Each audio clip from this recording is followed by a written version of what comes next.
So in this lesson, we're going to look at some of the mushroom cultivation pathways out there and discuss which pathway will be best suited to you as a home cultivator. The first thing you need to be aware of is this. There are many different approaches to growing mushrooms. If you've ever searched how to grow mushrooms online, a beginner mycologist, that's you, can quickly become overwhelmed by all the options. So here at Milkwood, we've honed a range of solid and ethical cultivation processes down to something we're really happy with, because these processes we've chosen are appropriate for a beginner to ensure that you achieve a successful grow and harvest a great yield of mushrooms.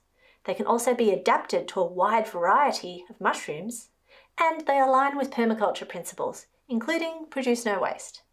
And they don't require toxic chemicals or too much expensive equipment. Most importantly, these are the best processes we know of to help you develop a deep and solid understanding of mushroom cultivation, so that you can build on your learning and then experiment and refine your technique so it works for your personal context, no matter where in the world that you are growing. So, not all approaches to mushroom cultivation share these features. Let's take a look at some of the big challenges with the mushroom cultivation status quo, if you like, and why they are in need of being overturned by ACE and regenerative home mushroom growers like you. So, firstly, in commercial mushroom cultivation, sterilization is the rule of thumb.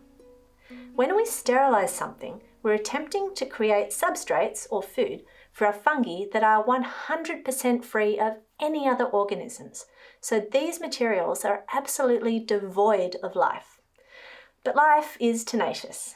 Microorganisms like bacteria, viruses, and mold spores can be very hard to kill. It requires a surprising amount of effort and energy to effectively sterilize everything we need for this sort of process to work.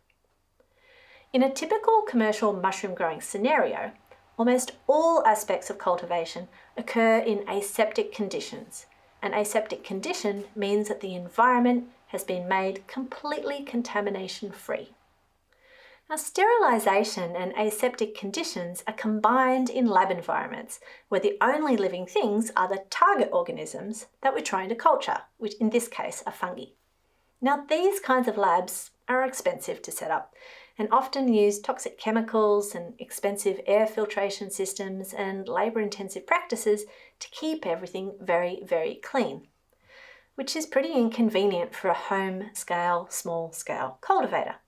If you read a lot of the literature around small-scale mushroom cultivation, you could get the idea that you have to create these environments, and that has been a really big barrier for people growing mushrooms at home. So, in this course, we are going to focus on techniques that you can easily do at home without a lab. To start with, we'll learn a range of simple cultivation techniques that don't require any sterilization to succeed. In the advanced course, we will use some sterilization, but we'll teach you techniques that allow you to create simple, miniature lab-like environments at your place, in your kitchen even, using everyday stuff without having to use any toxic chemicals or any expensive equipment.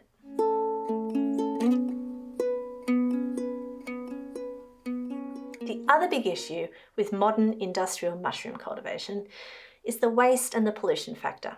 Now, single-use disposable plastic bags are super common at all stages of commercial mushroom cultivation. It's very rare to find a commercial cultivator who reuses containers, especially in high-income countries.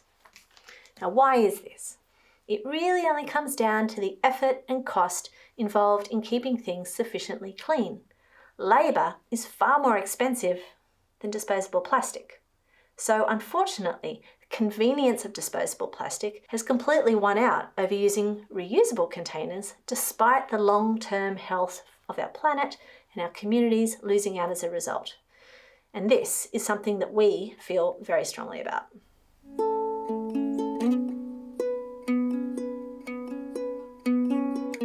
So we are home cultivators who seek to grow food and medicine in a way that doesn't damage our ecosystems and who use permaculture to inform our core ethics. And we really can't abide by encouraging you to start growing mushrooms in this sort of disposable single-use plastic. But fortunately, there are plenty of excellent, awesome ways to practice successful low or no waste cultivation. And it's these techniques that we want to share with you. So, in this course, we're going to focus on using reusable containers to minimize the waste of your mushroom cultivation. Luckily, perfectly appropriate containers are usually available for free from cafes and restaurants, and you can use these hundreds of times over. They last for years and years and years, and they do a really good job of providing the right environment for our mycelium to grow and to fruit for us. And if you can't get hold of these sorts of containers, there's some really great hacks out there for you instead. Now, for this beginner course, sometimes we might buy materials like grain spawn from commercial suppliers in bags like this. And you might be thinking right now, well, that's in a disposable plastic bag. And you would be right, because that's how they're sold by mushroom suppliers. Now, this is hard to avoid when you're a beginner. So in our advanced course, we cover how to avoid these bags by making your own spawn from scratch in reusable containers. Now, that said, while you're still learning, consider this. When you buy mushrooms from a store, they will all have been grown in disposable plastic bags. Pretty much all commercial oyster mushroom cultivation, shiitake mushroom cultivation, enoki mushroom cultivation, most of the cultivated mushrooms you buy are grown with this type of plastic bag.